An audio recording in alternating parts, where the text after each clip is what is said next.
हाय, good afternoon. CNBC आवाज Motilal Oswal studios में आप सबका स्वागत है।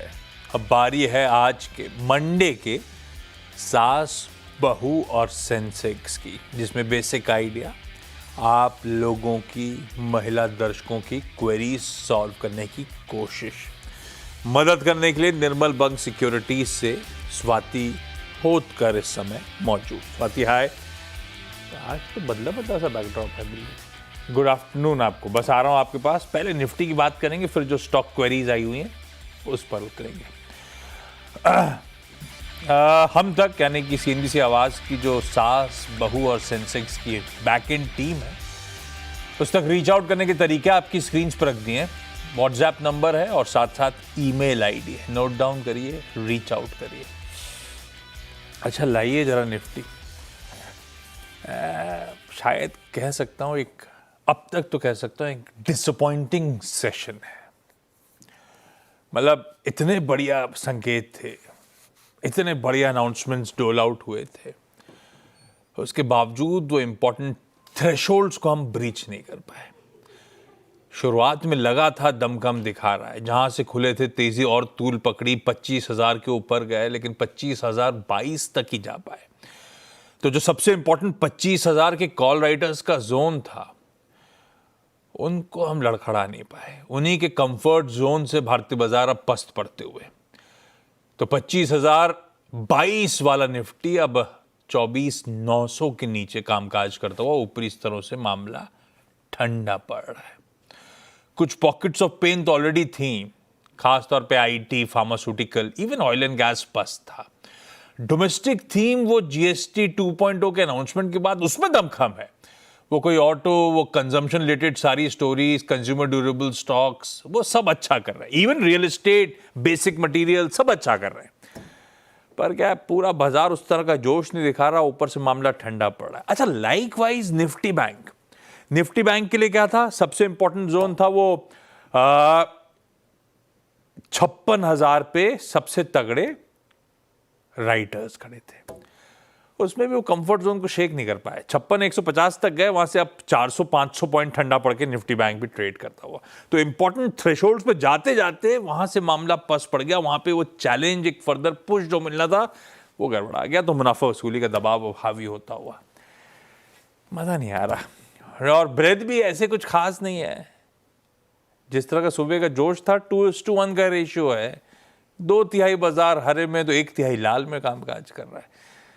स्वाति, जितना दमखम दिखाना था, जो अनाउंसमेंट आ रहे थे सब आ गए, पर वो हायर लेवल्स पे एग्जॉशन टाइप फीलिंग है।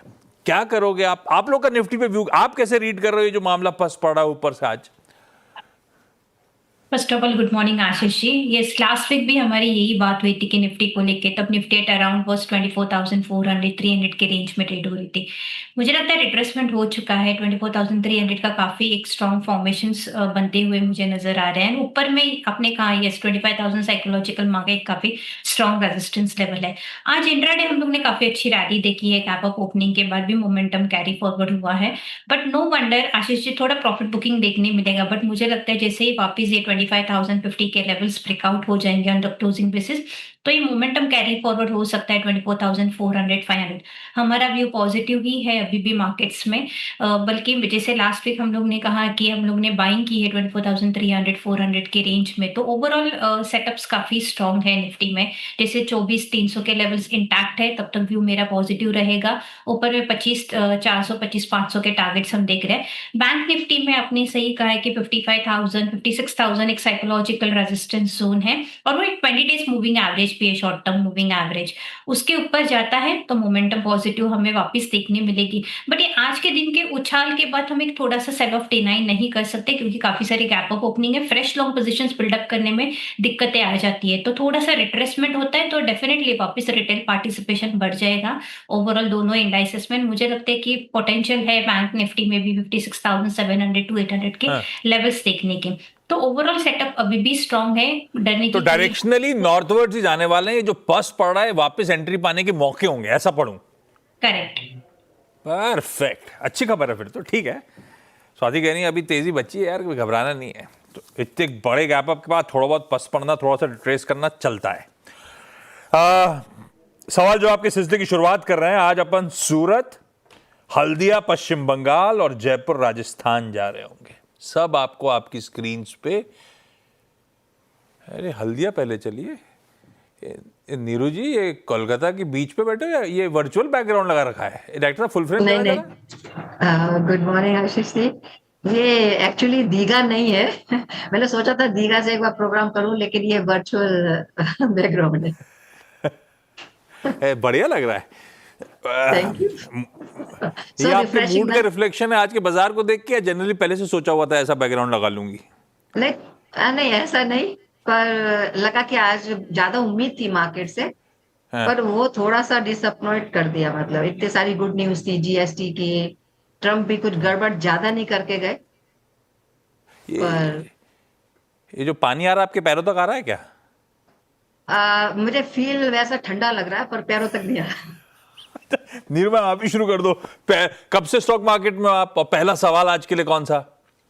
आशीष जी, मैं एक्चुअली अप्रोक्सीमेट 30 ईयर्स से हूँ। अरे वाह, ओके। और मतलब आई एम अज्यूमिंग बड़ा अच्छा लॉन्ग टर्म पोर्टफोलियो आपके पास खड़ा हुआ है। बिल्कुल है। और सबसे अच्छी बात आपको बताऊं कि जब यहाँ पर उदयन मुखर्जी थे, तो उनके साथ हमने 10,000 सेंसेक्स में गया था, तो हमने केक काटा था, बैलून फोड़े। हमने मतलब मैंने उनके साथ में, मेरे को वो बड़ी अच्छी उनकी, और जो ललिता वेंकटेश मैम आते थे उस समय सीएनबीसी, जब आवाज नहीं था, इंग्लिश में था। हाँ, सही कह रहे हो। लता वेंकटेश और उदयन मुखर्जी के समय की बात कर रहे हो, तो उनके साथ 10,000 सेंसेक्स पहुंचने केक काटा, मतलब वो टीवी पे थे, आप घर पे थे? Yes yes. अच्छा, मैं तब से सीएनबीसी की फैन हूँ। मैं सबसे सीएनबीसी की फैन हूँ। अरे वाह। अच्छा नीतू मैम, पहला सवाल आज के लिए, नीरू मैम सॉरी, आज के लिए पहला सवाल। एक्चुअली मेरा पोर्टफोलियो काफी कुछ फायदे में ही है, लेकिन जो मुझे पेन दे रहे हैं, मैंने उन्हीं को पूछने के लिए एक्सपर्ट से। बिल्कुल, आइडिया वही होना चाहिए, ठीक है। जी। तो एंजल वन एक्चुअली क्या है, शेयर्स मेरे 3, 2, 4, 3 पे लिए हुए हैं, तो इसमें 73,000 का करीब लॉस आ। तो इसमें बने रहना चाहिए या निकल जाना चाहिए, नीरू मैम, ऐसा पूछूं? बिल्कुल बिल्कुल। स्वाति, क्या हो गया आपकी ब्रोकिंग इंडस्ट्री को? मामला ठंडा क्यों पड़ रहा है स्टॉक का? आप लोग का व्यू क्या है? अनबाइज्ड व्यू क्या है किसी एंजल वन पे? टेक्निकली अगर बात करें तो काफी अच्छी रिट्रेसमेंट रैली हम लोग ने देखी है आशीष जी। मुझे लगता है यहाँ पे काफी अच्छा एक बॉटम बन चुका है 2400 टू 2500 के रेंज में। तो यहाँ से एक हमें पुल बैक रैली देखने मिल सकती है। जिनका काफी एलिवेटेड लेवल्स पे बाइंग है, वही मेरे इनिशियल टारगेट्स बन रहे हैं 3200 के लेवल्स का। हो सके तो यहाँ पे आप एवरेज आउट कर सकते हो, ताकि आपका बाइंग प्राइस नीचे आ जाएगा। बट ऊपर में इसमें 2700 का ब्रेकआउट लेवल से क्लोजिंग वाइज अगर हमें ब्रेकआउट देखने मिलता है कंसोलिडेशन फेज के साथ, तो एक काफी अच्छी रैली हमें देखने मिलेगी। 3000 3200 will be the initial target. अगर लंबा नजरिए के हिसाब से आप देखते हो 2-4 साल का एटलीस्ट, तो फिर मुझे टारगेट 3600 के लेवल्स के लिए ओपन हो जाता है। शॉर्ट टर्म व्यू कॉशियस है, but on the larger degree definitely setups काफी स्ट्रॉन्ग है, अपने पोजीशंस होल्ड कर सकते हैं। सूरत गुजरात से Jayshree Maheshwari ji. Jayshree ma'am, good afternoon ma'am. Jayshree ma'am, आप कब से स्टॉक मार्केट में हो? आप कैसे स्टॉक चुनते हो? खुद ही डिसाइड कर रहे हो या कोई हेल्प करता है, गाइड करता है? कैसे होता है ये? मैं आपके सीएनबीसी आवाज के पैनलिस्ट के द्वारा बताए गए शेयर को सजेस्ट कर, मतलब वो जो बताते हैं उनमें से आप चुन के अपने हाँ, ट्रेड्स लेते हो? रिसर्च करती हूँ और फिर उसमें इन्वेस्ट करती हूँ। बहुत ही बढ़िया। अच्छा जयश्री मैम, पहला सवाल कौन सा? सर, मेरा धामपुर शुगर है। मैंने 4 साल से इन्वेस्ट करा हुआ है उसमें, और अभी मुझे लॉस चल रहा है। तो मेरा टारगेट कब तक आएगा, और मेरा लॉन्ग टर्म विजन है। ये सीएनबीसी आवाज के पैनलिस्ट ने दिया था धामपुर शुगर? हाँ सर, इसको 3 साल हो गया मुझे। ये आया कहां से था? ये पैनलिस्ट ने दिया था क्या? हाँ हाँ सर। अच्छा, ट्रेडिंग का था या लॉन्ग टर्म के लिए दिया था? सर, मेरा लॉन्ग टर्म विजन ही है, जो भी शेयर है मेरे नहीं, जो सीएनबीसी के सारे पैनलिस्ट हैं वो ट्रेडिंग के लिए देते हैं, इसलिए मामला फंस गया। वैसे धामपुर तो दिया ही नहीं होगा, तो वायदा में है ही नहीं। खैर स्वाति, धामपुर शुगर 3-4 साल हो गए और आज भी 125 रुपए पर शेयर का लॉस हो रहा है। आधा ऑलमोस्ट कैपिटल इरोडेड दिख रहा है, क्या करूं? कि करंट लेवल्स पे लॉस बुक करने की सलाह तो मैं नहीं दूंगी, क्योंकि मुझे लगता है ये इसमें काफी अच्छी उछाल हमें देखने मिलती है 200-250 के लेवल्स तक, वहां तक उछाल देखने मिलती है। नीचे में अभी काफी अच्छे सपोर्ट्स बन चुके हैं 110-115 के लेवल्स, तो वो एक स्टॉप लॉस रखे आप अपने लॉन्ग पोजीशंस होल्ड कर सकते हो।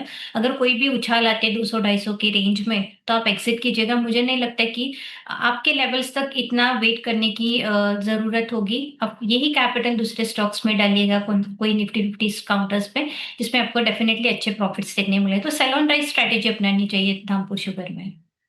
अभी नहीं बेचना है, पर उछाल में जब लॉसेस रिड्यूस हो रहे हो तब निकलने के मौके ढूंढेगा। स्टॉक को ज़्यादा रखने की ज़रूरत नहीं है। जयपुर से रजनी रोलानिया जी जुड़ती हुई। रजनी मैम, हाय, गुड आफ्टरनून। रजनी मैम, क्या करते हो जयपुर में आप, और आप कब से स्टॉक मार्केट में हो?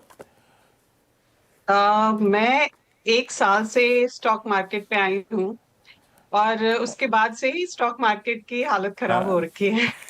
आप ही का इंतजार था। पिछले साल सितंबर में हाई छुआ था, एक्चुअली 11 महीने हो गए, वो भाव दिखे ही नहीं अब तक। टफ रहा आपके लिए पूरा पीरियड। रजनी मैम, पहला सवाल कौन सा? ये वेल्सपन कॉर्पोरेशन लिया था मैंने 939 पे 50 शेयर्स। और रजनी मैम, ये लिया क्यों था? लॉन्ग टर्म का सोच के लिया था या ट्रेडिंग करी थी, फंस हाँ, गया? लॉन्ग टर्म का सोच के कि कंपनी अच्छी है एंड अच्छा करेगी। सो यही कितना टाइम हो गया लिए हुए? अभी ये तो मैंने 1 महीने पहले लिया है, ये सोच के कि अभी अच्छा करेगा मार्केट भी एंड कंपनी भी अच्छा करेगी। ठीक बात। Welspun corps Swati long term के लिहाज से लिया हुआ है, सही है क्या ये आइडिया? आशीष जी, काउंटर्स काफी स्ट्रांग है, नो वंडर हम लोग काफी महीनों से इसमें सेल ऑफ नजर आ रहा है। बट अगर आप मंथली चार्ट देखोगे लार्जर डिग्री पे तो ट्रेंड अभी भी पॉजिटिव है, अपवर्ड राइजिंग चैनल में चल रहा है, high tops high bottom formations में मेजरली सपोर्ट्स ब्रेकडाउन्स नहीं होते हुए नजर आ रहे, थोड़े रिट्रेसमेंट होके देन वापस अपसाइड रैली हमें नजर आ रहे हैं। और कोई मेजरली हायर लेवल्स के बाइंग नहीं है, मुझे लगता है उनके भाव डेफिनेटली हमें वापस देखने मिलेंगे। ये स्टॉक में क्षमता है 972,000 के लेवल्स वापस टेस्ट करने की।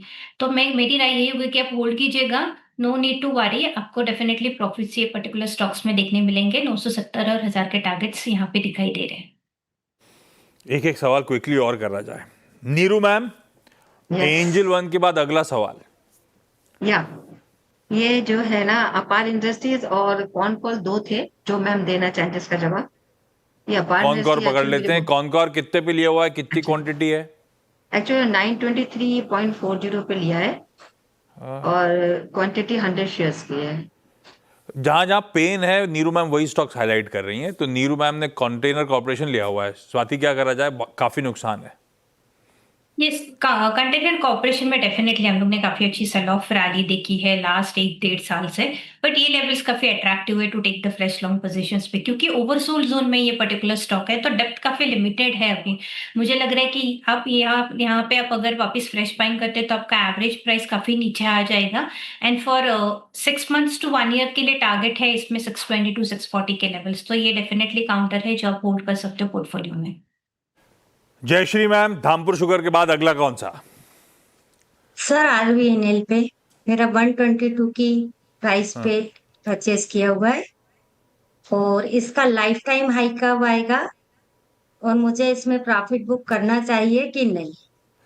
साल का चार्ट दिखाइएगा, कितनी दूर है हम लाइफ टाइम से, दिखाइएगा। बढ़िया एक्विजिशन प्राइस है 122 की। स्वाति, ये मुनाफा बांधने वाला स्टॉक है या बने रहे अभी और दमखम है और गेन्स मिल सकते हैं? जी काफी अच्छे लेवल्स पे उनके बाइंग हो चुके हैं, बट जिस हिसाब से ये मोमेंटम रैली अभी हम लोग सेल ऑफ साइड नजर आ रहे हैं वो मुझे लगता है कंटिन्यूड हो सकती है। इफ पॉसिबल आप प्रॉफिट स्टॉप लॉस रखिएगा 300 रुपीज का, काफी क्लस्टर सपोर्ट जोन है तो 300 के प्रॉफिट स्टॉप लॉस रख के आप अपने लॉन्ग पोजीशंस होल्ड कर सकते हो। अगर कोई भी उछाल की रैली आती है तो हमें इसमें देख रहे हैं काउंटर्स में कि 200 डीएमए टेस्ट करते हैं जो कि 400 के आसपास है, तो वहां तक एक रैली हमें देखने मिल सकती है। तो करंटली होल्ड कीजिएगा बट प्लीज 300 रुपीज का स्ट्रिक्ट प्रॉफिट स्टॉप लॉस रखिएगा and carry your long position. Okay Rajni ma'am, अगला सवाल। मेरी कॉम्पटन ग्रीव्स लिया था मैंने 393 के लेवल पे। सबसे ज्यादा डिसअपॉइंट कर हाँ रहा है जी। इस पूरे स्पेस में ये स्टॉक स्वाति, क्या करना चाहिए क्रॉम्पटन कंज्यूमर?